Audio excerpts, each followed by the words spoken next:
हम एक साथ काम नहीं कर सकते सर। वागले, तुमने समझा कि जिंदगी में सिर्फ तुमने ही बहुत कुछ खोया है। इस इंसान को देखो, जब चाहता ये घर बसा सकता था, लेकिन नहीं। इस अकेली जान को हमने अपने देश के लिए उठा रखा है। दोनों का मकसद एक है, मंजिल एक है, सिर्फ रास्ते अलग अलग है। नहीं वागले, हमारे रास्ते भी एक हैं, मंजिल भी एक है। और फिर इतनी बड़ी दुनिया में तुम्हारा कौन है? कोई भी नहीं, सिवाय फर्ज के। इस दुनिया में हमारा कौन है? कोई भी नहीं, सिवाय फर्ज के। अगर फर्क है तो सिर्फ सोचने के ढंग में और काम करने के तरीके में। अब हमें इस फर्क को मिटाते हुए ये युद्ध एक साथ लड़ना होगा।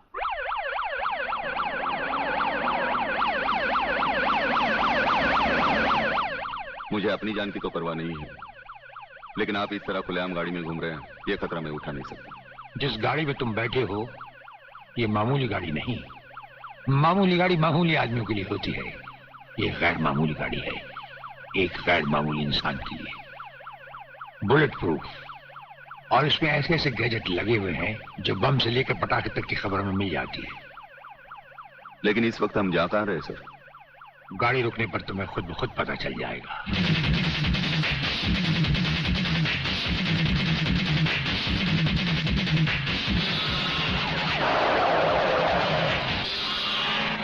वागले, यहां हमारा घर है।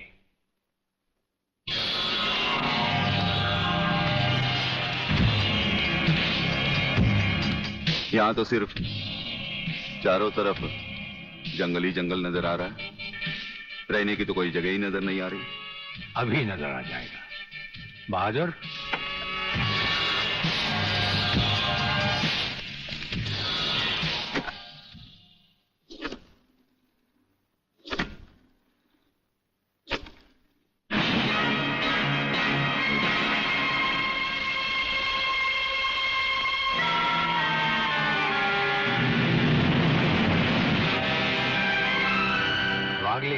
ये ऐसा बंकर है जिसका अता पता सिर्फ हमें या एक हमारे खास आदमी खबरीलाल को है, और आज से तुम्हें होगा।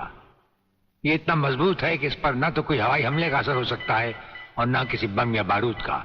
दुश्मन तो क्या, हमारी इजाजत के बगैर परिंदा भी पर नहीं मार सकता। वागले आओ, अब हम तुम्हें अपने बंकर से वाकिफ करवाएं। ये रहा हमारा ट्रांसमीटर सेक्शन। यहां से हम हिंदुस्तान के किसी भी मिनिस्टर से जब जी चाहे हॉटलाइन पर बात कर सकते हैं, लेकिन आसमान वाले ने चाहा तो इसकी जरूरत कभी नहीं पड़ेगी।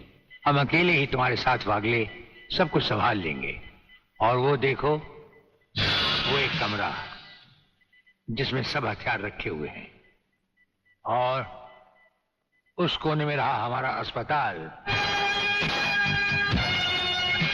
यहां हर लाए दुश्मन का सीटी स्कैन करके उसकी अंदरूनी बीमारियों को बाहर निकाला जाता है।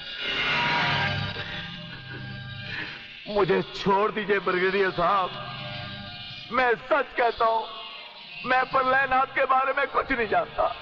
मुझे छोड़ दीजिए ब्रिगेडियर साहब। और छोड़ तो तुम्हें जरूर देंगे, लेकिन तुम मोटे बहुत हो, थोड़ी चर्बी कम होने के बाद। यह अस्पताल मेरे हवाले कर दीजिए सर, चर्बी कम करने के बहुत से तरीके मुझे मालूम है। हाँ, गुड वागले।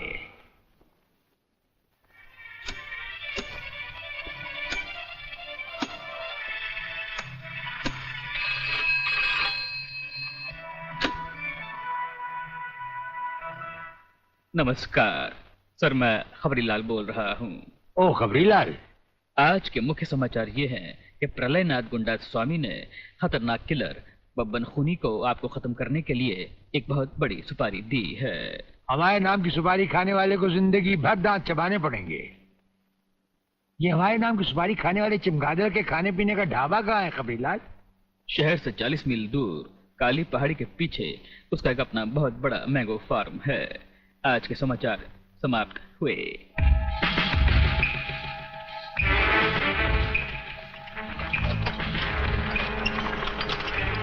चौबे गंगवा, ये माल जो तू आसाम और यूपी भेज रहा है तगड़ा है ना? तगड़ा क्या सरकार, ये नंबर 1 फसल है, नंबर 1। अरे 25 मीटर दूरी पर जाती हुई गाड़ी को ये ऐसे उड़ाता है।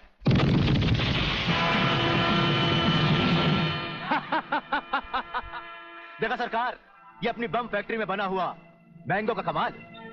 यूपी और असम में आतंक फैलाने के लिए यह माल तो ठीक है, पर मुझे वो माल बता जो ब्रिगेडियर सूर्यदेव सिंह को उसकी गाड़ी के साथ जलाकर उसे राख कर दे। वो भी तैयार है सरकार।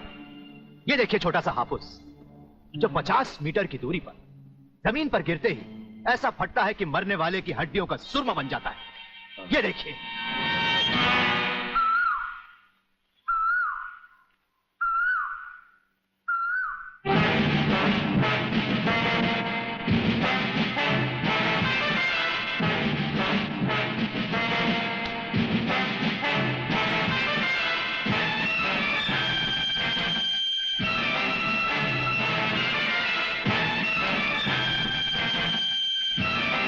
कौन हो तुम? लगता है बब्बन मियां ने कल रात अपनी आंखों में सुरमा नहीं लगाया, जरा कम दिखाई देता है। ब्रिगेडियर सूर्यदेव सिंह? हाँ, ब्रिगेडियर सूर्यदेव सिंह। बब्बन मियां, हमें तो उसी के हाथों से मरना है जिसने हमें इस दुनिया में पैदा किया। तुम सब अपने आप को हमारे हवाले कर दो, वरना तुम्हारा बनाया हुआ आमों का बागीचा तुम सबका अपने हाथों से बनाया हुआ कब्रिस्तान बन जाएगा। तो आओ आगे और पकड़ लो मुझे, मगर इतना याद रखना कि जहां तुम खड़े हो उस पेड़ से लेकर मैंने अपने चारों तरफ माइंस बिछा रखी हैं। अगर इसके अंदर तुमने पैर रखने की भी कोशिश की तो तुम्हारे चीचड़े उड़ जाएंगे। यकीन नहीं आता तो ये देखो।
जीवनलाल टंडेल, प्रलयनाथ को इतना बेवकूफ मत समझो। सारे शहर के पुलिस स्टेशन से पता लगाकर ही तुम्हें फोन किया है। अगर होम मिनिस्टर होते हुए तुम्हें यह पता नहीं है तो मुझे कल तुम्हारा रेजिग्नेशन चाहिए, समझे?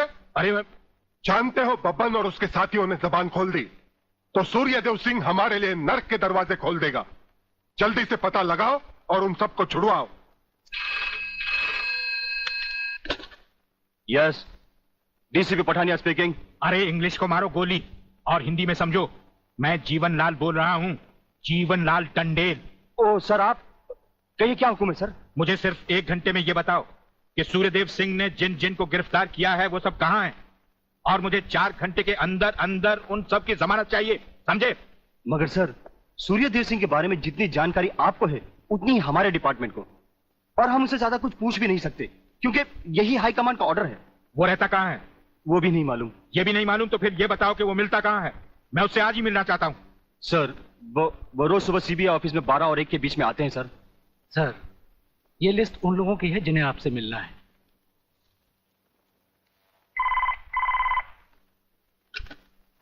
सर, मंत्री जी आपसे मिलना चाहते हैं। हाँ, टंडेल का नाम है क्या इसमें? जी नहीं सर।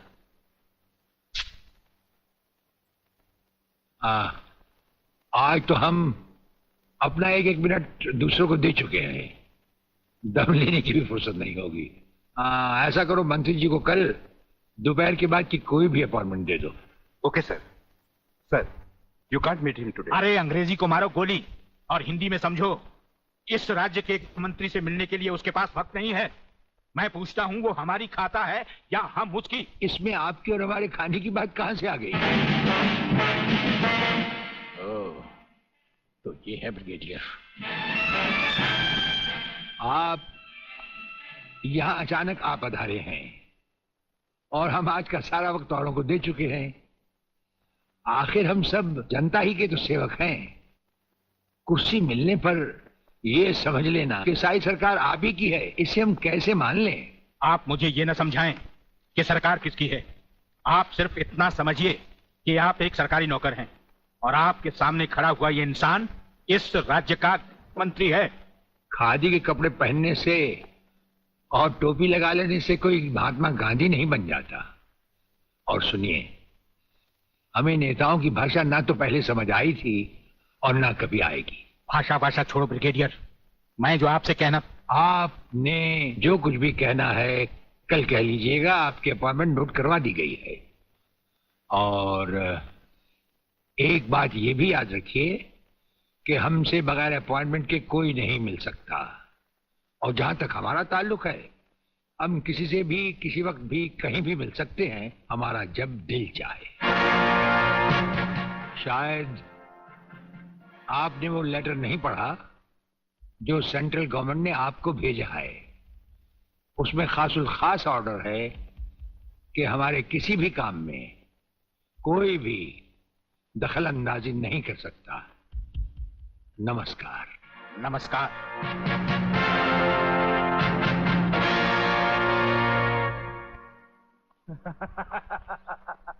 रियली? ओए, हाँ, गुड मॉर्निंग अंकल। अरे अंग्रेजी को मारो गोली और हिंदी में बात समझो। हिंदी में तुम ये बताओ तुम्हारे पिता कहाँ हैं? पिताजी, अंकल तो ऊपर बैठे हुए हैं, आप ही का इंतजार कर रहे हैं। राधा, तुम्हारे पिताजी बड़े उखड़े हुए लगते हैं। लगता है there is something wrong in the ministry। अरे रॉन्ग हो या राइट, यही समझना होता तो मैं भी तुम्हारी तरह खादी के कपड़े पहन लेता। अरे सरकारी लेटर से मुझे क्या लेना देना? देखो, तुम अभी से इतने ढीले पड़ जाओगे तो पूरी सरकार को भारतवर्ष से कैसे खत्म करोगे? वो सिर्फ एक मिलिट्री ऑफिसर है और हमें पूरी मिलिट्री फोर्स के साथ लड़ना है। भूल जाओ सारी बातें और फाड़ दो वो लेटर। देखो, उसका ट्रांसफर ना हो तो ना सही, उसकी बातें हमें पता न चले तो न सही, लेकिन उसकी मौत का बंदोबस्त तो मैं कर सकता हूं। प्रलयनाथ, वो मर गया तो ये नेता भी कुर्सी समेत जल गया, समझो। वो मरेगा भी और तुम कुर्सी के साथ जियोगे भी। आप किसकी बारी है जनरल साहब? ब्रिगेडियर सूर्यदेव सिंह की। मारे जाने वाले पुलिस के उन शहीदों की याद में ये ज्योत बनाई गई है जिन्होंने कानून की रक्षा करते हुए अपने प्राणों की आहुति दी। आज के इस समारोह के मुख्य अतिथि माननीय मंत्री श्री जीवनलाल टंडेल हैं।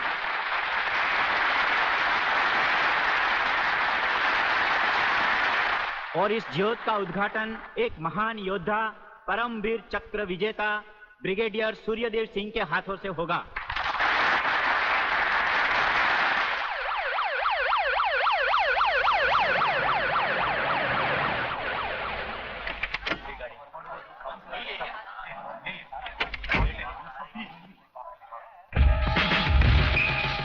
Welcome, welcome. प्लीज।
सर, ये आपने क्या किया?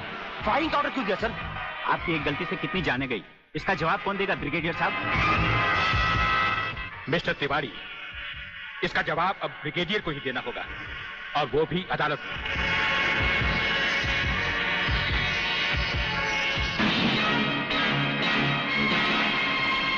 योर ऑनर, शहीद स्मारक पर हुए गोलीकांड के जिम्मेदार ब्रिगेडियर सूर्यदेव सिंह ही हैं। इन्हीं के कहने पर गोली चलाई गई, जिसमें कई बेगुनाह लोग मारे गए। अब मैं अदालत के सामने कुछ ऐसे गवाह पेश करूंगा जो इस हादसे को साबित कर देंगे। सबसे पहले मेरे गवाह हैं municipal councillor mister M.K. Tiwari.